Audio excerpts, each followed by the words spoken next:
네, 안녕하십니까. 1조 달러짜리 백금 동전에 관한 기사를 작성한 위클리 비즈팀의 곽창렬입니다.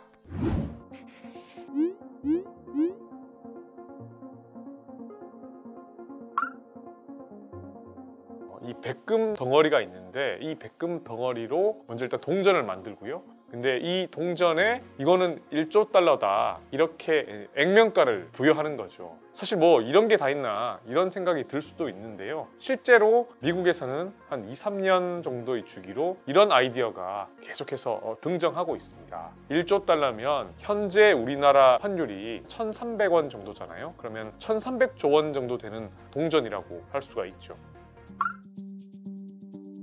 다소 황당하게 생각될 수 있는 이 아이디어가 나온 거는 미국의 부채 때문인데요. 미국은 의회가 정부가 낼 수 있는 빚의 한도를 정하고 있습니다. 그러니까 정부가 함부로 빚을 내지 마라 이런 건데요. 그러니까 이게 왜 등장했냐고 하면 세계 제1차 대전 이후에 전 세계적으로 재정의 건전성을 중시하다 보니까 미국도 이렇게 의회가 정부의 부채를 통제하도록 했습니다.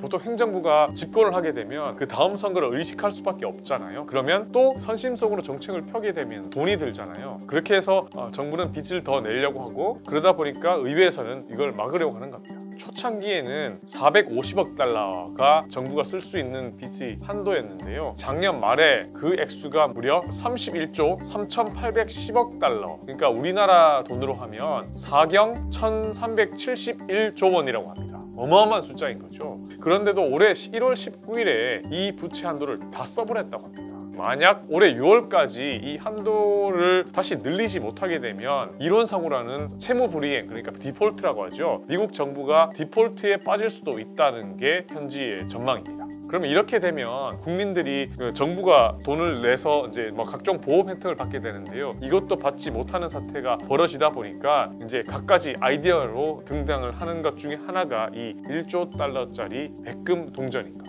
근데 이게 가능한 이유가요. 미국은 그러니까 우리가 일반적으로 아는 10달러, 50달러, 100달러짜리 지폐 이 지폐에 대한 발행 권한은 중앙은행이죠. 미국 연방준비제도 이사회가 갖고 있는데 동전은 미국 정부 그러니까 구체적으로 하면 재무부가 갖고 있는 겁니다. 그런데 이 재무부의 동전 관련 규정을 보면 이 백금만은 액면가가 정해져 있지 않습니다. 어떤 액수로도 발행할 수 있다 이렇게 돼 있는데요. 이게 왜 이랬냐면 아시안게임 혹은 월드컵 이런 대형 스포츠 이벤트 때는 기념주어를 만들잖아요. 그러면 그 기념주어에 어떤 액면가를 부여해야 되는데 그런 것을 자유롭게 할 수 있도록 백금 동전에는 특별한 제한을 두지 않도록 한 거죠.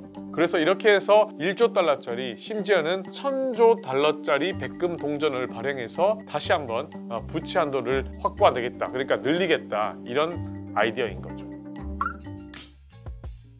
영구채라는 거를 발행하는 아이디어도 나오는데요. 영구채는 이제 원금을 상환하지 않고 영구의 이자만 지급하는 채권입니다. 부채 한도에는 원금 금액만 포함되기 때문에 영구채를 발행해도 이론적으로는 정부가 빚을 안 진 걸로 잡히고요. 한도를 늘리지 않아도 자금을 조달할 수 있는 겁니다. 그러니까 이것을 포함해서 이런저런 의견이 나오고 있지만 부채가 정말 폭증할 수 있고 그리고 이것도 일종의 회계 꼼수라는 비판이 나오다 보니 매번 이제 정부하고 의회가 타협을 해서 부채 한도를 늘리고 있는 게 실상이죠.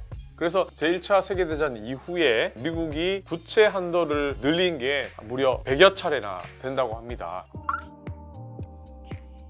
조선 말기에 1866년에 고종 집권 시기에 이제 경복궁 재건 공사를 시행을 했잖아요. 이때 당시에 돈이 없었으니까 흥선대원군이 당백전이란 것을 찍어냈습니다. 기존 화폐였던 게 이제 상평통보인데요. 상평통보보다 100배가 높은 동전인 거죠. 이거를 발행해보니 1-2년 만에 물가가 뛰어서요. 쌀과 곡식의 가격이 무려 6배로 뛰었다고 합니다. 그리고 독일에서도 제1차 세계대전 이후에 전쟁에서 지고 나서 패전국으로서 이제 배상 의무가 생겼으니까 이 돈을 마련하기 위해서 무려 1조 마르크짜리 동전을 만들었습니다. 이렇게 동전을 만들다 보니 2년 남짓한 기간에 물가가 무려 10억 배가량 상승하는 결과가 초래됐습니다. 국가가 화폐를 마구잡이로 발행하면 인플레이션이 따라올 수밖에 없는 거죠.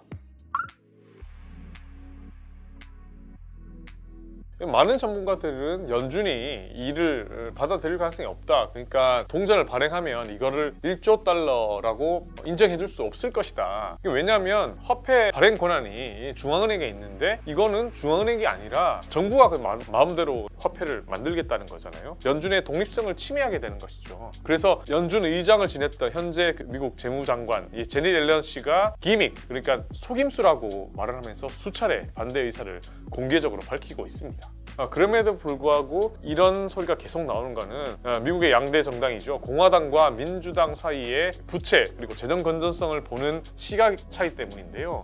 보통 민주당은 진보 정당으로 재정을 많이 풀어서 그러니까 확장적 재정 정책을 써야 된다 이렇게 주장하는 반면 공화당은 재정 건전성을 중시하고 확장적 재정 정책을 반대하고 허리띠를 졸라매야 된다고 주장을 하잖아요. 두 정당의 시각 차이가 충돌하기 때문에 발생하는 건데요. 1조 달러짜리 동전 아이디어는 주로 이제 미국에서 민주당이 정권을 잡고 공화당이 하원에서 다수당일 때 보통 제기돼 왔는데요. 실제로 올해도 조 바이든 미국 대통령이 민주당 출신이고요. 그다음 미국 하원은 작년 중간 선거에 승리한 공화당이 장악하고 있잖아요. 그래서 이게 지금 우리가 이런 논쟁을 목격하고 있는 이유이기도 합니다.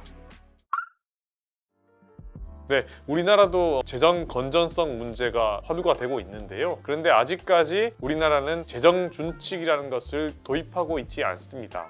재정 준칙은 빚을 어느 수준 이상으로 내지 않겠다고 스스로 규칙을 만드는 건데요. 그만큼 선거 등을 의식해서 포퓰리즘으로 빚이 무분별하게 많이 늘어나는 것을 막는 것입니다. 그래서 전 세계 한 90여 개의 나라가 이 재정 준칙을 두고 있고요. OECD 38개의 나라 중에 우리나라와 튀르키예만 아직 이 재정 준칙을 도입한 적이 한 번도 없습니다. 그래서 우리나라도 2월 임시국회에서 우리 재정 준칙 통과를 목표로 했었는데요. 또다시 무산이 됐습니다. 여러분의 생각은 어떠신가요? 네, 지금까지 위클리 비즈팀의 곽창열이었습니다. 감사합니다.